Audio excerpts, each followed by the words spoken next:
Sir నమస్కారం sir. నమస్తే అండి. సార్ ఇవాళ లెజెండరీ సింగర్ బాలసుబ్రహ్మణ్యం గారి జయంతి సార్. మరి ఆయన మన మధ్య లేకపోయినా ఒకసారి ఆయన్ని గుర్తు చేసుకుంటూ మరోసారి ఆయన మొత్తం ప్రస్థానం గురించి సార్ మీ మాటల్లో చెప్తారా సార్ ఒకసారి? అంటే బాలసుబ్రహ్మణ్యం నెల్లూరు నుంచి మొదలైంది ఆయన ప్రయాణం.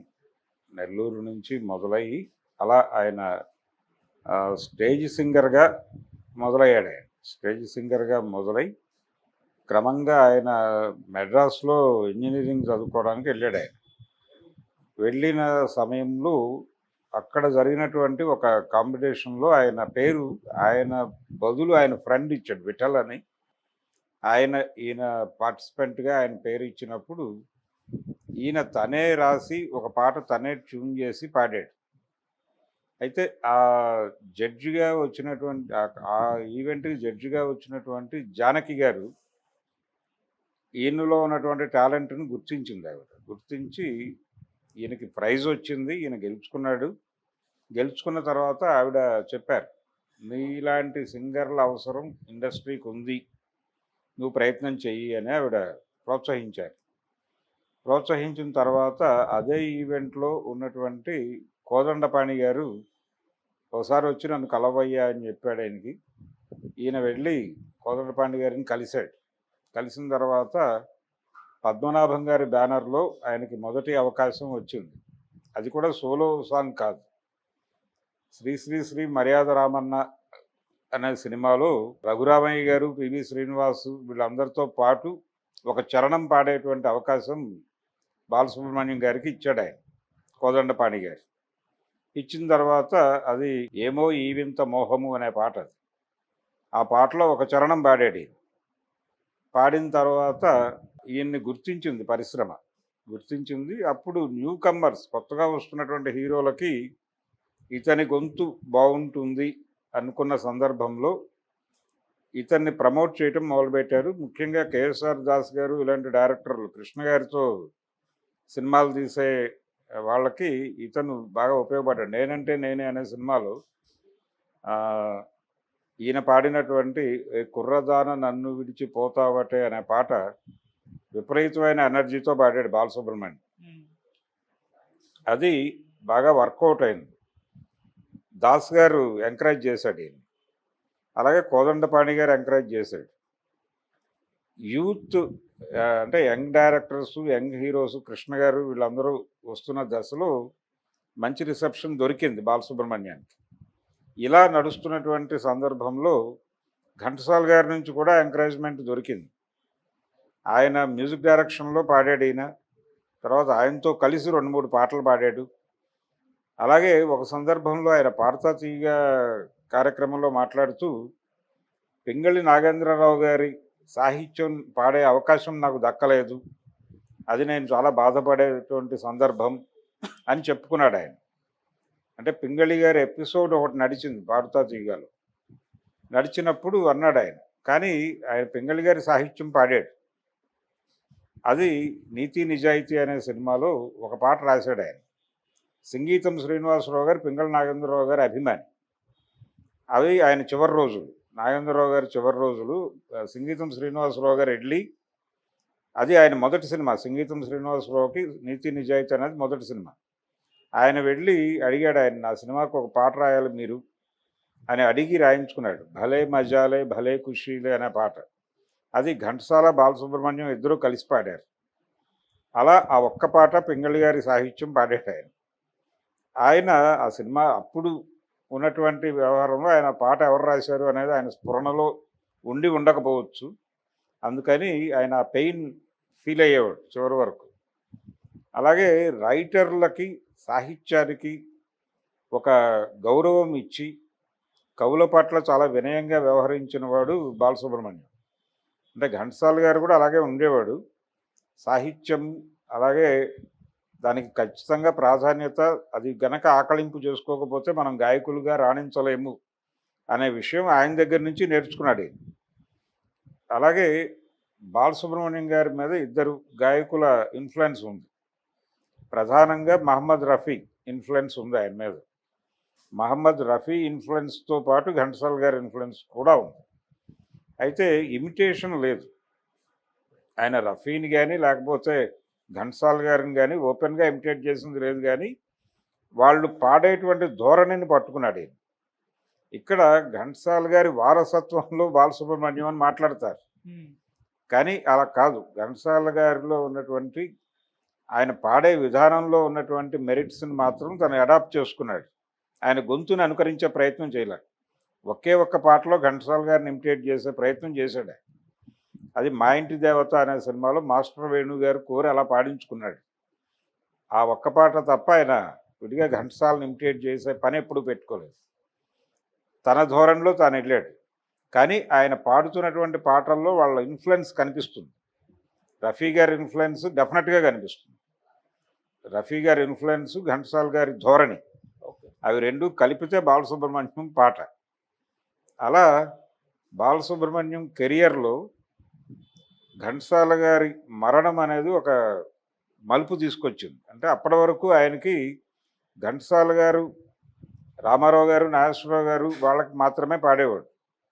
ఈ యంగ్ హీరోలకి పాడటం తగ్గించేశాడు ఆయన వాంటెడ్గానే. ఉమ్, కానీ కొంతమంది మొండిగా ఆయనే పాడాలి అని చెప్పి ఆయనతో పాడించుకునేవాళ్ళు. ముఖ్యంగా శోభన్ బాబు, నా నా సినిమాలో పాటలు ఆయనతోనే పాడించండి అని ప్రొడ్యూసర్ల మీద ప్రెజర్ పెట్టేవాడు.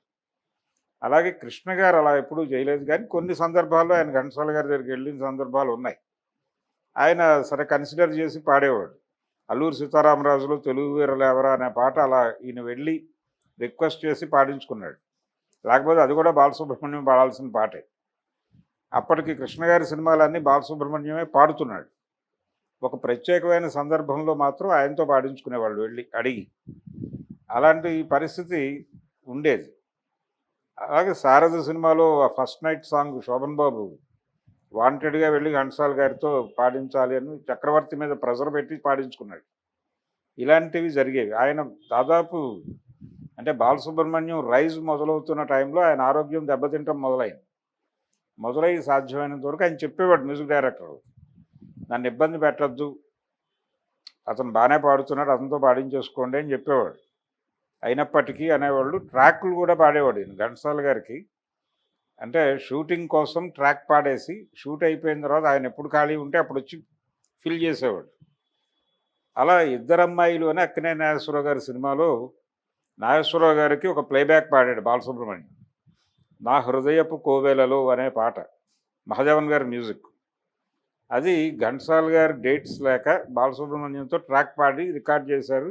షూట్ అయిపోయింది. ఆయన వచ్చి రీప్లేస్ చేయాలి. టైటిల్స్లో బాలసుబ్రహ్మణ్యం పేరు ఉండదు ఆ సినిమాకి, ఘంటసాల గారి పేరే ఉంటుంది. ఓకే. కానీ ఈయన పాడాడు. ఘంటసాల గారు వచ్చి విని అది బాగానే ఉంది ఉంచేయండి అని చెప్పి వెళ్ళిపోయాడు. అప్పటికి టైటిల్స్ అన్నీ అయిపోయినాయి. ఆయన ఏమో రీప్లేస్ చేయలేదు. సినిమాలో బాలసుబ్రహ్మణ్యం గారి పాటే ఉంటుంది, కానీ ఆయన పేరు ఉండదు టైటిల్స్లో. అదొక విచిత్రమైన సందర్భం. ఘంటసాల గారు తన మ్యూజిక్ డైరెక్షన్లో 3-4 పాటలు పాడించాడు ఆయన చేత. అది చిక్కడు దొరకడు సినిమాలో పాట పాడించాడు. తర్వాత ఇంకొక సినిమాలో ఒక డ్యూయెట్ ఒకటి పాడించాడు, సెలయేటి గలగల అనేటువంటి డ్యూయెట్. అది ఇంటికి పిలిపించుకుని తను ట్రైన్ చేసి పాడించుకున్నాడు ఆ పాట.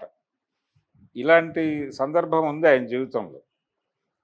అలా ఈయన్ని అలాగే ఏకవీర సినిమాలో ఆయనతో కలిసి ప్రతి రాత్రి వసంతరాత్రి అనే పాట పాడాడు ఘంటసాల గారితో. ఉమ్, అలాగే కృష్ణ శోభన్ బాబులు నటించినటువంటి మంచి మిత్రులు సినిమాలో కూడా ఎన్నాళ్ళలో వేచిన ఉదయం అనే పాట ఘంటసాల గారితో పాడాడు.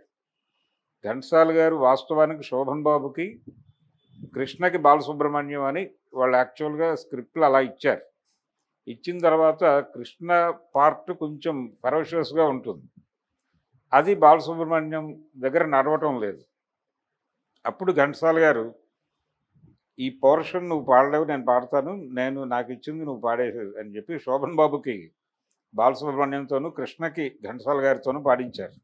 కోదండపాణి గారే మ్యూజిక్ డైరెక్టర్ ఆ సినిమాకి, ప్రకాష్ రావు గారు డైరెక్టర్. అలా నడిచింది ఆ టైం.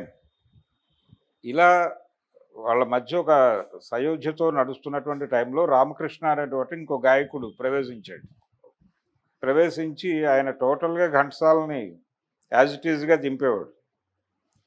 ఘంటసాల గారు చనిపోయిన రోజు, ఆయన కన్ను మూసిన తర్వాత పరిశ్రమలో ఘంటసాలని పోలిన గొంతు కోసం వెతకటం మొదలైంది.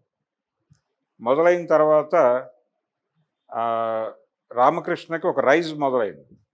ప్రతి ఒక్కళ్ళు రామకృష్ణతోనే పాడించుకోవడానికి ప్రాధాన్యత ఇచ్చేవారు. నాగేశ్వరరావు గారు ముఖ్యంగా. నాగేశ్వరరావు గారు ఘంటసాల మీద నడిపాడు కెరియర్ని. అంటే ఆయన సినిమాల విజయంలో ఘంటసాల గారి రోల్ చాలా మేజర్. ఆయన విపరీతమైన ఎక్స్ప్రెషన్స్ ఇచ్చి పాడేవాడు.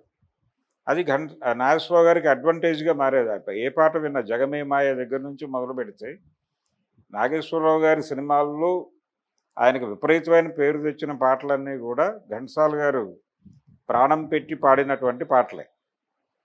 ఆయన ఒక్కసారి ఘంటసాల గారు వెళ్ళిపోయిన తర్వాత ఏమిటి నా పరిస్థితి అనుకున్న సందర్భం. అప్పుడు రామకృష్ణని ప్రమోట్ చేశాడు ఆయన. అలా నడుస్తున్నటువంటి దశలో చలపతిరావు గారు బాలసుబ్రహ్మణ్యం గారికి ఒక సలహా ఇచ్చాడు. బాబు, నీ ముందు 2 ఆప్షన్స్ ఉన్నాయి. ఒకటి ఘంటసాలను ఇమిటేట్ చేయటం. ఆల్రెడీ ఆ ఏరియాలో ఒక గాయకుడు ఉన్నాడు ఇక్కడ. కాబట్టి నీకున్న రెండో ఆప్షన్ హీరోలని వాళ్ళ ధోరణిని పట్టుకుని పాడటం.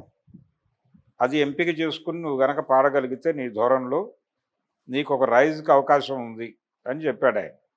దాన్ని పట్టుకుని రామారావు గారు ఎలా మాట్లాడతాడు, నాగేశ్వరరావు గారు డైలాగ్స్ ఎలా చెప్తాడు, వాటిని ఆకళింపు చేసుకుని నెమ్మదిగా ఆ ఏరియాలోకి ఎంటర్ అయ్యాడు.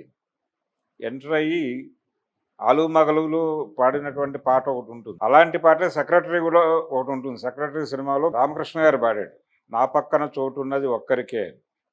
దానికి పోలిన పాటే చలపతిరావు గారి మ్యూజిక్ డైరెక్షన్లో ఆలు మగలులో పాడాడు బాలసుబ్రహ్మణ్యం. ఆ పాట ఎరక్కపోయి వచ్చాను ఇరుక్కుపోయాను అనే పాట. అది బాగా కనెక్ట్ అయింది ఆడియన్స్కి. అక్కడి నుంచి నెమ్మదిగా ఆయన అందరికీ పాడటం మొదలుపెట్టాడు. ఆ తర్వాత రామారావు గారికి, అంటే ఘంటసాల గారు వెళ్ళిపోయినటువంటి టైంలో పాటలు లేని క్యారెక్టర్లు ఎంపిక చేసుకునేవాడు ఆయన తెలివిగా. రామారావు గారు నిప్పులాంటి మనిషి సినిమాలో ఆయనకు పాటలు ఉండవు. అన్నదమ్ముల అనుబంధం సినిమాలో ఆయనకు పాటలు ఉండవు.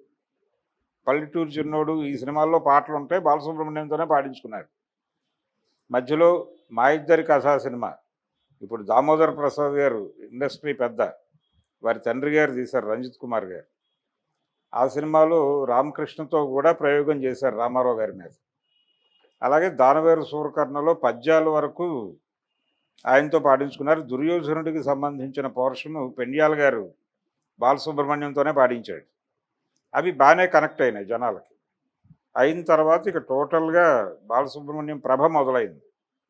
ఎప్పుడైతే బాలసుబ్రహ్మణ్యం ప్రభ మొదలైంది అంటే వేరియేషన్ ఇవ్వగలడు. బాలసుబ్రహ్మణ్యంలో ఉన్న గొప్పతనం ఏంటంటే ఘంటసాల గారు ఎన్ని వేరియేషన్స్ ఇవ్వగలడో అన్ని వేరియేషన్స్ ఇచ్చేవాడు. ఇది గాత్రంతో నటించటం అనేది ఆయన టాలెంట్ ఘంటసాల గారిది. దాన్ని పట్టుకున్నాడు ఈయన. పట్టుకుని గాత్రంతో నటించటం అనేది తను వంట పట్టించుకోవడంతో రామకృష్ణ నెమ్మదిగా పక్కకి జరగాల్సిన పరిస్థితి వచ్చింది. వాంటెడ్గా బాలసుబ్రహ్మణ్యం చేసింది కాదు. నిజానికి ఘంటసాల గారు మరణించిన తర్వాత ఆయన కెరియర్లో ఒక చిన్న సంక్షోభం జరిగింది. అవకాశాలు తగ్గిపోయినాయి. అప్పటి వరకు ఉన్న అవకాశాలు పోయాయి. పోయి మళ్ళీ గాయకుడిగా నిలబట్టడానికి చాలా స్ట్రగుల్ చేయాల్సి వచ్చింది. ఆ స్ట్రగుల్ తర్వాత ఇంకా ఆయన వెనక్కి తిరిగి చూడలేదు. ప్రతి ఒక్కరూ బాలసుబ్రహ్మణ్యంతో పాడించుకోవడం కోసం ఉత్సాహం చూపించేవారు. ఘంటసాల గారు పాడితే తప్ప కుదరదు అనేటువంటి శోభన్ బాబు లాంటి వాళ్ళు కూడా బాలసుబ్రహ్మణ్యం తప్ప కుదరదు అనేటువంటి పరిస్థితికి తెచ్చుకున్నాడు ఆయన. తెచ్చుకుని అలా ఆయన తప్ప ఇంకే గాత్రాన్ని జనాలు వినరు అనేటువంటి ఒక నమ్మకం కలిగించి నడిపాడు. అలా నడపడం వెనకాల ఆయన టాలెంటే. ఆయనకంటే ఎక్స్ట్రీమ్ టాలెంట్ ఉన్న గాయకుడు వచ్చుంటే డెఫినెట్గా పక్కకి జరిగేవాడు. అలా భిన్నమైనటువంటి గాత్రాలను వినిపించాలి అనేటువంటి ప్రయత్నం ఇళయరాజా కూడా చేశాడు. ఇళయరాజా రకరకాల ప్రయత్నాలు చేశాడు. నాగూర్ బాబు లాంటి సింగర్ని ప్రమోట్ చేశాడు. అయితే ఆయన కూడా బాలసుబ్రహ్మణ్యం గారి ధోరణిని ఆకలింపు చేసుకుని నడిచిన గాయకుడే నాగూర్ బాబు కూడా. ఇళయరాజా గారికి ఒక రకంగా మెడ్రాస్లో లైఫ్ ఇచ్చింది బాలసుబ్రహ్మణ్యమే. వాళ్ళిద్దరి మధ్య తర్వాత రోజుల్లో ఘర్షణ జరిగింది, మళ్ళీ కలిసిపోయారు. కానీ బాలసుబ్రహ్మణ్యం గారు అనేటువంటి ఒక వృక్షం లేకపోతే ఇళయరాజా గారు చాలా సఫర్ అయి ఉండేవాడు. భారతీరాజా గారు ఆయన రంగస్థలం మీద నాటకాలు వేసే రోజుల్లో వీళ్ళ బ్రదర్ పరిచయం, ఇళయరాజా గారి బ్రదర్ ఆయనకి మ్యూజిక్ చేసేవాడు. అలా పరిచయం వీళ్ళు. ఆయన ఇళయరాజాని పట్టుకొచ్చి ఇతన్ని నీ ఆర్కెస్ట్రాలో పెట్టుకో అని చెప్పి బాలసుబ్రహ్మణ్యానికి అప్పచెబితే అలా ఎంటర్ అయ్యాడు ఆయన. ఎంటర్ అయ్యి బాలసుబ్రహ్మణ్యం గారి ఆర్కెస్ట్రాలో ఉంటూ ఆ తర్వాత వాళ్ళ రికమెండేషన్తోనే జీకే వెంకటేష్ గారి దగ్గర చేరాడు. చేరి జీకే వెంకటేష్ గారి ప్రోత్సాహంతో మ్యూజిక్ డైరెక్టర్ అయ్యాడు ఆయన. అలా తన కెరియర్లో జీకే వెంకటేష్ గారికి ఎంత ప్రాధాన్యత ఉందో బాలసుబ్రహ్మణ్యానికి కూడా అంత ప్రాధాన్యత ఉంది. అలా ప్రతి మ్యూజిక్ డైరెక్టర్తోనూ ఒక అద్భుతమైన ట్రావెల్ ఉండేది ఆయనకి. చక్రవర్తి గారు విపరీతంగా ప్రమోట్ చేశాడు బాలసుబ్రహ్మణ్యాన్ని. అంటే వాళ్ళిద్దరి మధ్య ఇద్దరు ఒకే టైంలో ఎంట్రీ ఇవ్వటం ఇండస్ట్రీకి, ఆయన మ్యూజిక్ డైరెక్టర్గా ప్రయత్నాలు చేస్తూ ఉన్న దశలోనే ఈయన గాయకుడిగా ప్రయత్నాలు చేస్తున్నటువంటి సందర్భం. వాళ్ళిద్దరి మధ్య మైత్రి ఉండేది. అది చివరి వరకు నడిచింది. వాళ్ళిద్దరూ కలిసి డబ్బింగ్ చెప్పేవాళ్ళు. వాళ్ళిద్దరూ కలిసి బాలసుబ్రహ్మణ్యం అద్భుతమైన డబ్బింగ్ ఆర్టిస్ట్ కూడా. 'మన్మథలీల' అనే కమల్ హాసన్ సినిమాతో మొదలైంది. అయితే అప్పుడు కమల్ హాసన్ సినిమాలకి చక్రవర్తి గారు డబ్బింగ్ చెప్పేవాడు కమల్ హాసన్కి. అందులో కమల్ హాసన్ దగ్గర అసిస్టెంట్గా పనిచేసేటువంటి ఒక వృద్ధ బ్రాహ్మడి పాత్ర ఉంటుంది. ఆ క్యారెక్టర్కి బాలసుబ్రహ్మణ్యంతో డబ్బింగ్ చెప్పించారు.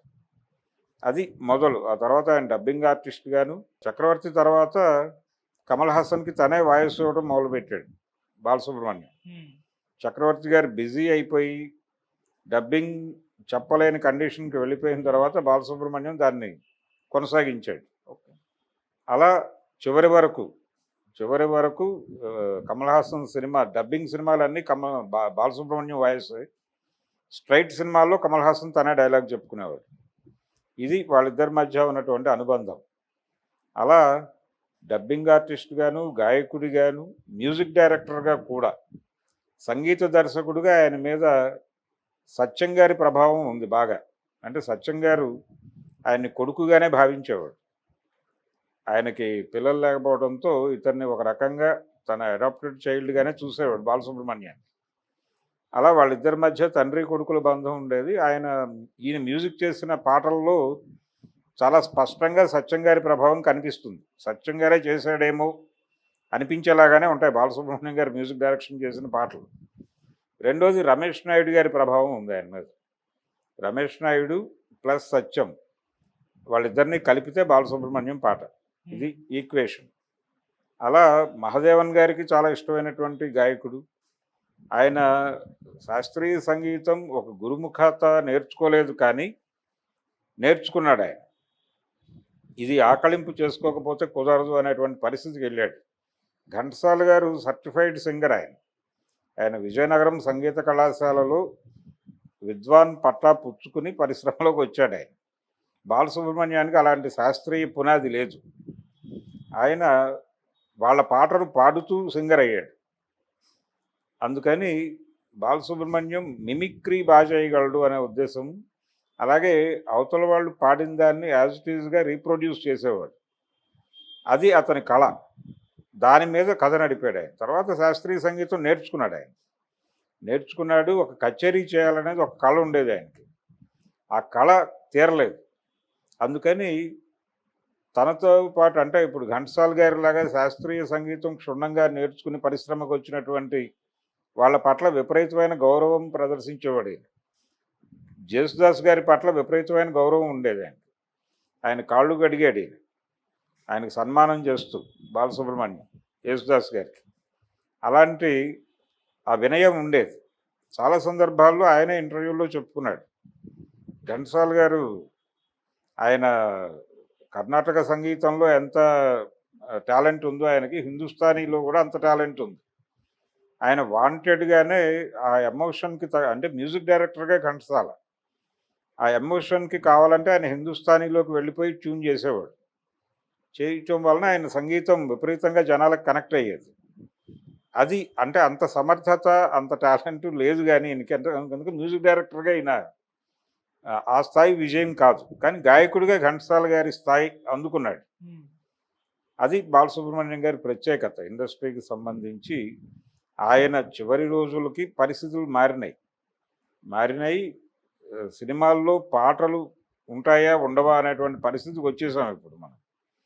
పాటలకి పెద్దగా ప్లేస్ లేనటువంటి కండిషన్లోకి వచ్చేస్తున్న టైంలో ఆయన నిష్క్రమణ, ఆయన తర్వాత చాలామంది గాయకుల్ని ప్రొడ్యూస్ చేశాడు.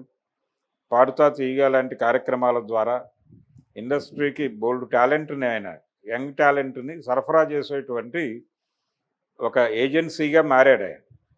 మారి ఇప్పటికీ పరిశ్రమలో పాడుతున్నటువంటి గాయకులందరూ బాలసుబ్రహ్మణ్యం గారి ఆశీస్సులు పొంది పరిశ్రమలోకి ప్రవేశించిన వారి సంఖ్య ఎక్కువ.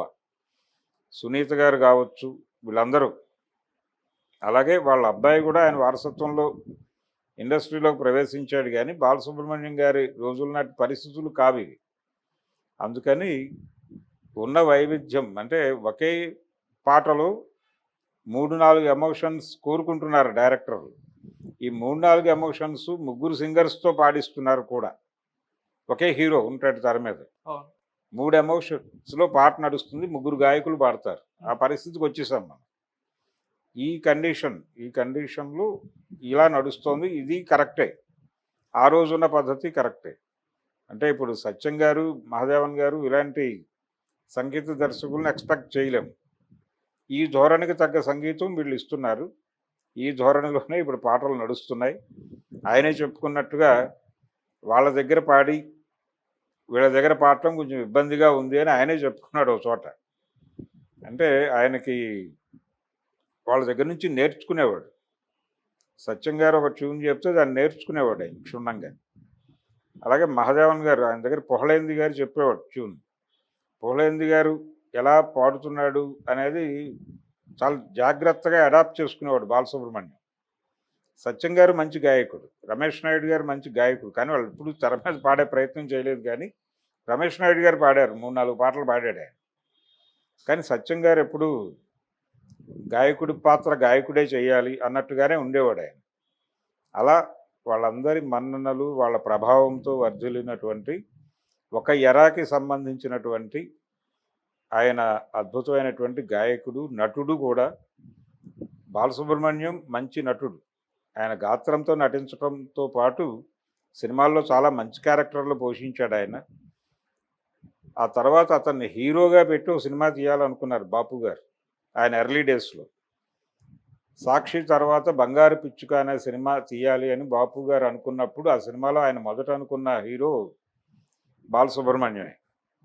బాలసుబ్రహ్మణ్యం. అలాగే ఫీమేల్ లీడ్కి ఎద్దన్పూడి సులోచన రాణి గారు అయితే అలా ఉంటుంది అని ఒక ఆలోచన ముళ్ళపూడి వెంకటరమణ గారికి ఉండేది ఆ కథకి సంబంధించి. ఆవిడని అప్రోచ్ అయ్యారు వీళ్ళు, కానీ ఆవిడ మొదటి దశలోనే అబ్బెబ్బే అంది.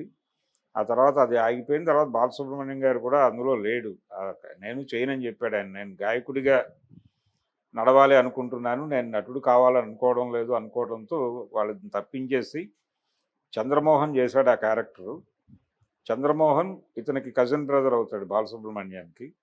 కె విశ్వనాథ్, ఎస్పి బాలసుబ్రహ్మణ్యం, చంద్రమోహన్, వీళ్ళు ముగ్గురు అన్నదమ్ములు. కానీ ఎవరి పద్ధతిలో వాళ్ళు వాళ్ళ టాలెంట్స్ ప్రూవ్ చేసుకుంటూ వారి రంగాల్లో ఎదిగారు. ఆయన దర్శకుడిగాను, ఈయన నటుడుగాను, ఈయన గాయకుడిగాను. ముగ్గురు కూడా ప్రభావవంతంగానే నడిచాయి ముగ్గురు కెరియర్లు. ముగ్గురు తెలుగు ప్రజలు ఎప్పటికీ గుర్తుపెట్టుకునేటువంటి పరిస్థితుల్లోనే ఎదిగారు. ఏ రోజున మేము ఒక ఫ్యామిలీకి చెందిన వాళ్ళమని వాళ్ళు ఎక్కడా చెప్పుకునే ప్రయత్నం కూడా చేయలేదు. అలా ఒక టాలెంటెడ్, అలాగే మంచి అభిరుచి కలిగినటువంటి, గౌరవ స్వభావం కలిగినటువంటి ఒక వ్యక్తి బాలసుబ్రహ్మణ్యం. తన లోపాలని, తన బలాలని, తన బలహీనతల్ని కూడా ఓపెన్గా ప్రపంచంతో పంచుకున్నటువంటి ఒక అరుదైన వ్యక్తిత్వం కూడా బాలసుబ్రహ్మణ్యం. అందుకని ఆయన ఎప్పటికీ తెలుగు సినిమా సంగీత ప్రపంచంలో ఘంటసాల గారికి ఉన్న స్థానం ఆయనదే అయినప్పటికీ ఆయన తర్వాత ఆ ఏరియాలో రాజ్యం చేసినటువంటి రాజుగా బాలసుబ్రహ్మణ్యం కూడా గుర్తుంటాడు. Thank you so much. Thank you.